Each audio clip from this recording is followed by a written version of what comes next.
Bonjour, mon nom est Lady Rivazanon et je coordonne avec deux de mes autres collègues le cycle de conférences des midi-conférences des jeunes chercheurs du Centre de recherche en droit public. Aujourd'hui, il me fait particulièrement plaisir d'introduire la conférence de M. Olode Oluwafemi Rodrigue, qui est candidat au doctorat en droit international à la faculté de droit de l'Université de Montréal. Sa conférence, intitulée « Le système de réparation de la Cour pénale internationale », s'inscrit dans ce cycle de conférences que nous avons dénommé pour le compte de l'année 2021-2022, « Rencontre, regards croisés sur la justice ». À cette occasion, M. Olode Oluwafemi Rodrigue nous invite à scruter le système de réparation des crimes internationaux en vue de vérifier si celui-ci est propice à la matérialisation du droit des victimes qui est sa première vocation. Sans plus tarder, je vais céder la parole à M. Olode et je vous souhaite un bon visionnement. Bonjour à tous, mon nom est Oluwafemi Rodrigue Olode, je suis doctorant à l'Université de Montréal et je viens à l'occasion de la présente conférence évoquer le système de réparation de la Cour pénale internationale. Mais d'abord, il s'agit de remercier le Centre de recherche en droit public pour l'opportunité qui nous est offerte d'intervenir dans son cycle de conférences appelé les midi-conférences judiciaires de paix. Il s'agira ici de scruter le système de réparation des crimes internationaux en vue de vérifier s'il est propice à une matérialisation du droit des victimes qui est sa principale vocation.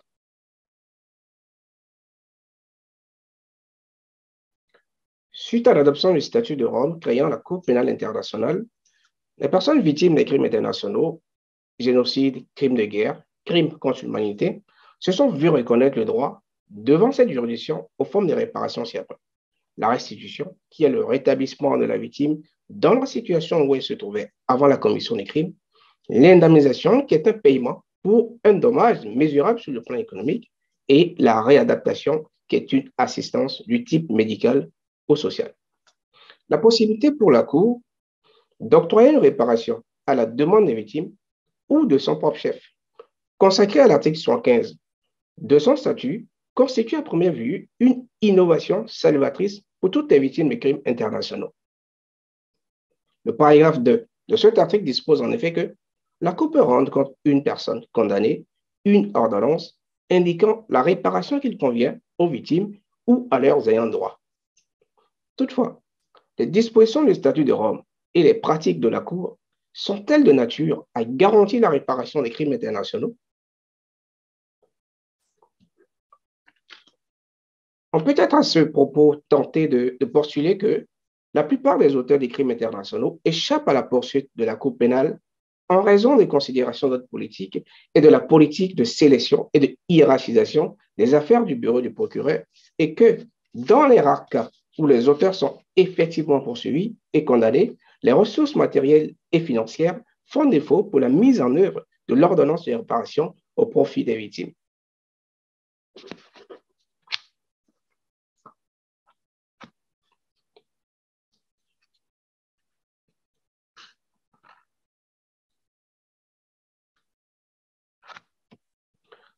La réparation dans le cadre de la CPI suppose une condamnation. La condamnation suppose une poursuite et la poursuite suppose une saisine. Le pouvoir de saisine de la Cour, conformément au statut de Rome, est reconnu à 3 types d'acteurs: les États membres de la Cour, son procureur et le Conseil de sécurité des Nations Unies, ce qui donne lieu à 3 formes de saisine possibles. Mais à la vérité, ces 3 formes de saisine présentent des défis majeurs qui font que la plupart des cas de commission de crimes relevant de la compétence de la Cour échappent à sa poursuite. Le statut de Rome accorde à ses États membres la possibilité de déférer des affaires devant la CPI. Mais dans la pratique, ces États, face à des impératifs de pacification et de réconciliation dictés par les situations conflictuelles ou post-conflictuelles, s'abstiennent le plus souvent de saisir la Cour. En effet, les crimes relevant de la compétence de la CPI se commettent généralement à l'occasion de conflits armés, notamment des guerres civiles. Et la résolution de ces conflits, le plus souvent, passe par des négociations. Ainsi, les acteurs de ces conflits pouvant être impliqués dans des crimes en prenant part aux négociations exige de bénéficier d'une immunité avant de signer des accords visant à mettre un terme au combat. Ils considèrent notamment l'application du principe de responsabilité comme un obstacle à la paix et gardent leur société en otage en menaçant de poursuivre la violence s'ils ne reçoivent pas de garantie d'immunité. Aussi, dans les situations d'après-conflit, le dilemme de la nécessité de garantir le respect de l'obligation de rendre compte sans pour autant entraver les opérations de désarmement, démobilisation et réintégration des anciens combattants se pose et rend donc nécessaire des compromis. De ce fait, trouver un moyen de faire face aux violations massives des droits humains, de punir les auteurs de crimes atroces et d'obtenir recours pour les victimes sans miner le processus de paix ou recréer les conditions de l'instabilité est un défi majeur qui se trouve au cœur du débat sur la justice transitionnelle. Ce qui soulève des questions difficiles quant à savoir si la paix et la justice étaient des objectifs qui s'excluent mutuellement ou si la paix avait préséance sur la justice. En réalité, en dépit des normes internationales tendant à interdire l'amnistie, les États confrontés à des situations de conflit armé se trouvent face à des choix difficiles lorsqu'il s'agit d'équilibrer les impératifs de justice et de réconciliation avec les réalités politiques de la lutte contre l'impunité. Les multiples conflits en Afrique ont mis en évidence l'existence de ce dilemme et la plupart de ces conflits se sont notamment résolus en accordant des amnisties. C'est par exemple le cas en Afrique du Sud, au Mozambique, en Sierra Leone. En fait, l'Union africaine semble faire l'option des méthodes de règlement diplomatique et non contentieuses impliquant une dédramatisation des crimes pour accélérer la réconciliation politique et la pacification dans les pays de l'Union, ce qui parfois génère des tensions entre cette organisation régionale et la Cour pénale internationale. Comme illustration, on peut mentionner qu'après la demande par le procureur d'un mandat d'arrêt contre Omar el-Béchir, le Conseil de paix et de sécurité de l'Union africaine a émis un communiqué exprimant sa conviction que le mandat d'arrêt pourrait sérieusement affecter les efforts en cours visant à faciliter le règlement rapide du conflit au Darfour et à promouvoir une paix durable. L'Union africaine a ensuite demandé la suspension de la procédure et a déclaré qu'une telle manœuvre était nécessaire parce que, dans les circonstances qui prévalaient, des poursuites pénales ne serviraient pas l'intérêt des victimes et la justice. Aussi, lors du sommet des chefs d'État et de gouvernement de l'UA en juillet 2010 à Kampala, l'Union a réitéré son refus de coopérer avec la CPI sur la question du Soudan et a appelé à mettre fin aux mises en accusation en cours. C'est ainsi que le président Béchir avait pu se rendre dans plusieurs pays de l'Union sans être inquiété. En somme, les questions relatives à la justice transitionnelle, donc l'impérieuse nécessité du rétablissement et de la consolidation de la paix, amènent les États à consentir à l'octroi d'immunité dans les situations conflictuelles et, à par conséquent, s'abstenir de déférer ces situations devant une juridiction interne ou devant la Cour pénale internationale, comme le prévoit le statut de la Cour. D'autant plus que la résolution de ces conflits se fait généralement dans le cadre d'organisations sous-régionales ou régionales, voire de l'Organisation des Nations Unies. Aussi bien les États directement concernés par les conflits que les autres États membres de la Cour passent sous silence la question de poursuite des auteurs des crimes visés par la Cour pénale internationale.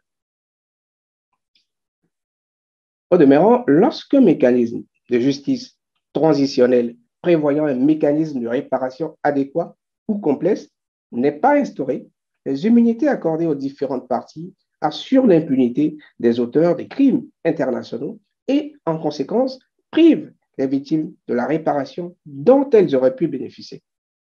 On voit par le Conseil de sécurité des Nations Unies. Suivant l'article 13b du statut de Rome, le Conseil de sécurité, agissant conformément au chapitre 7 de la Charte des Nations Unies, a la possibilité de renvoyer une situation à la CPI, même si la plupart des membres permanents du Conseil ne sont pas partis au statut de la Cour.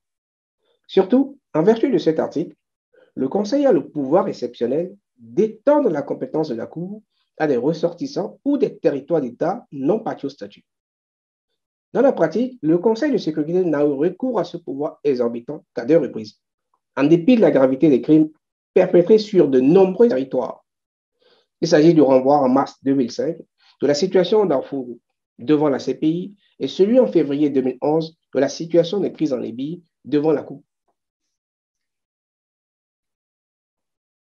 Cependant, ces renvois traduisent la divergence de postures traversant le Conseil de sécurité. À la vérité, le problème ne réside pas dans les situations renvoyées devant la Cour, mais dans celles que le Conseil de sécurité choisit de ne pas renvoyer devant la juridiction. En effet, le caractère sélectif des renvois suggère que les intérêts politiques, financiers, économiques et géostratégiques des différents membres du Conseil, notamment ceux permanents, disposant du droit de veto, prévalent sur des considérations de pacification et de désir de justice pour les victimes. C'est peut-être pourquoi, dans un même contexte de répression de soulèvement des populations, la situation en Libye a été envoyée devant la Cour 10 jours après le début de la répression, alors que plus de 10 ans après, et un nombre plus important de victimes, la situation en Syrie n'a toujours pas été envoyée devant la Cour pénale internationale par le Conseil de sécurité. Qui plus est, l'article 16 du statut de Rome autorise le Conseil de sécurité à demander à la Cour de surseoir à enquêter ou à poursuivre pour une période de 12 mois renouvelable. Le Conseil de sécurité est ainsi doté d'un pouvoir d'interférence susceptible d'empêcher la Cour d'exercer sa compétence dans des situations données, mettant ainsi à mal les droits des victimes. À présent, l'ouverture d'une enquête à l'initiative du procureur.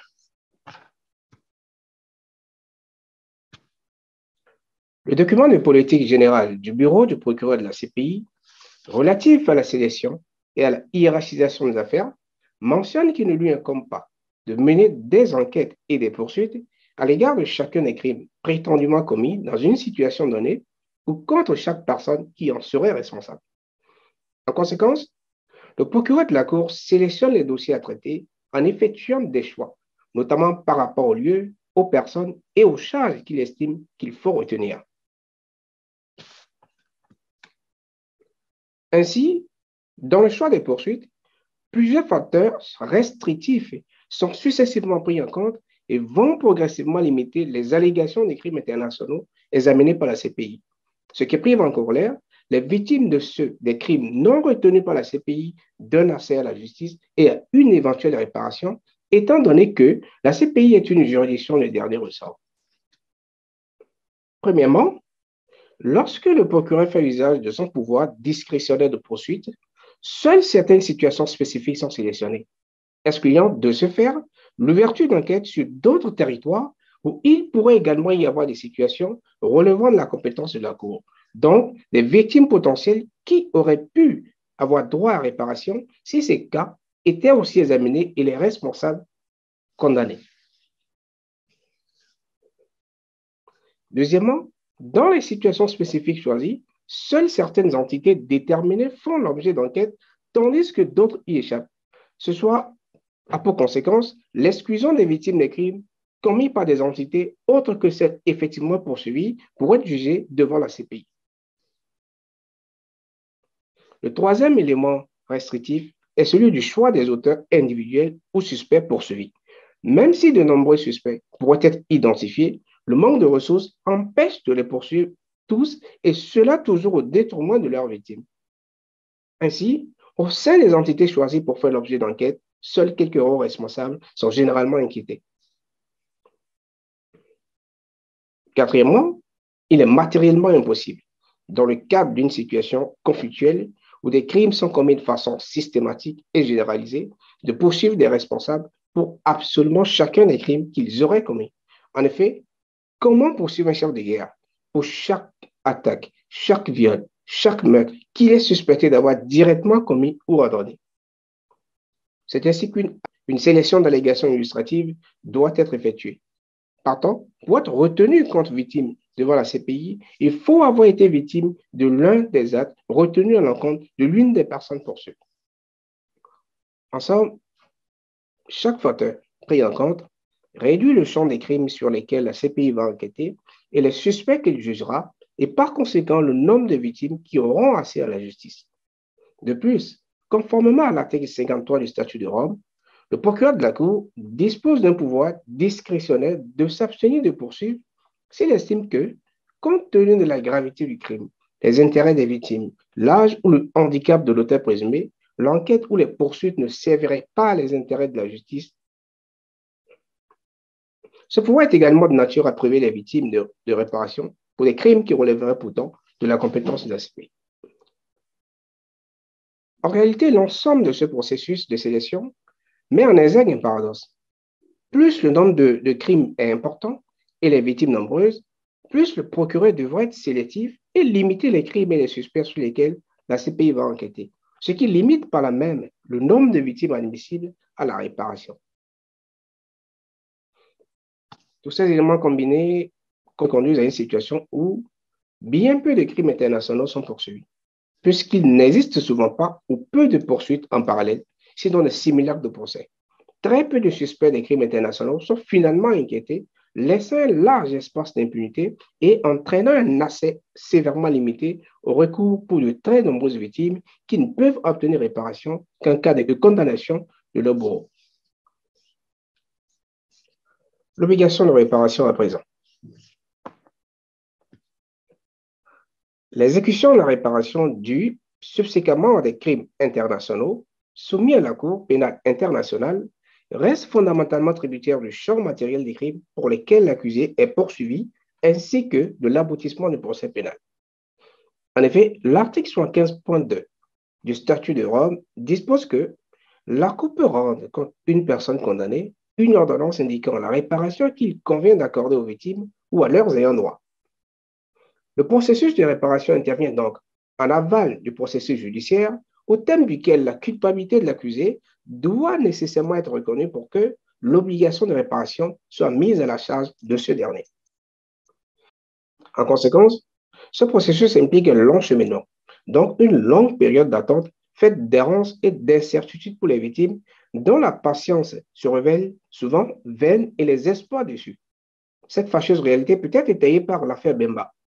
Dans cette affaire notamment, la Chambre d'appel de la Cour pénale internationale le 8 juin 2018 a acquitté Jean-Pierre Bemba, poursuivi pour crimes de guerre et crimes contre l'humanité, en concluant que la Chambre d'instance 3 l'avait condamné à tort. Cette décision a ainsi mis un terme aux espérances de plus de 5000 victimes qui avaient participé au procès et étaient restées pendant 15 années dans l'expectative d'une justice et d'une réparation des préjudices qu'elles avaient subis lors du conflit qui s'était déroulé en République centrafricaine en 2002-2003.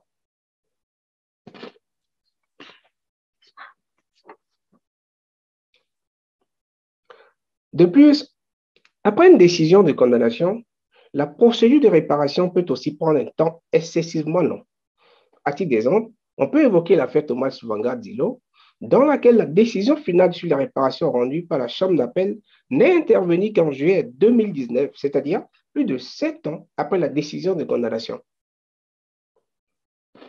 Par ailleurs, la réparation doit être essentiellement financée par les produits des amendes et biens du condamné confisqué.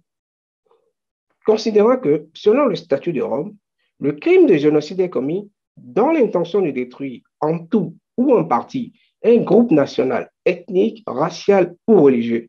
Les crimes contre l'humanité sont commis dans le cadre d'une attaque généralisée ou systématique lancée contre une population civile et les crimes de guerre s'inscrivent dans le cadre d'un plan ou d'une politique ou font partie d'une série de crimes analogues commis sur une grande échelle.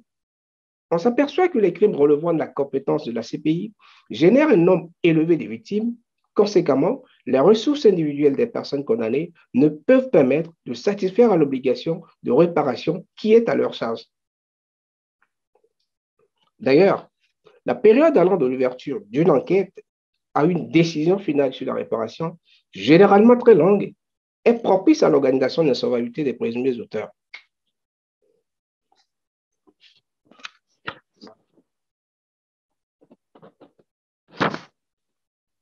On va quand même le faire.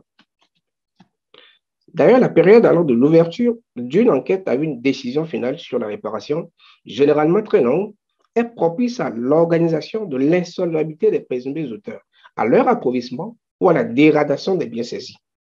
C'est ainsi que la CPI, constatant l'indigence de Thomas Lubanga Dilo et Ahmad Al-Mahdi, respectivement condamnés au titre des réparations à 10 millions de dollars US dans le cadre du conflit en Ituri, en République démocratique du Congo, et 2,7 millions d'euros pour des actes commis à Tombouctou, a dû solliciter l'assistance du Fonds au profit des victimes pour la mise en œuvre des actions de réparation.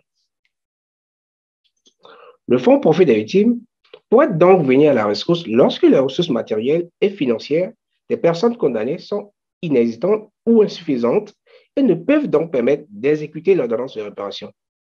Mais ce fonds n'a pas vocation à se substituer au débiteur de l'obligation de réparation et ces mandats ne lui permettent pas de prendre en charge toutes les victimes de crimes de masse.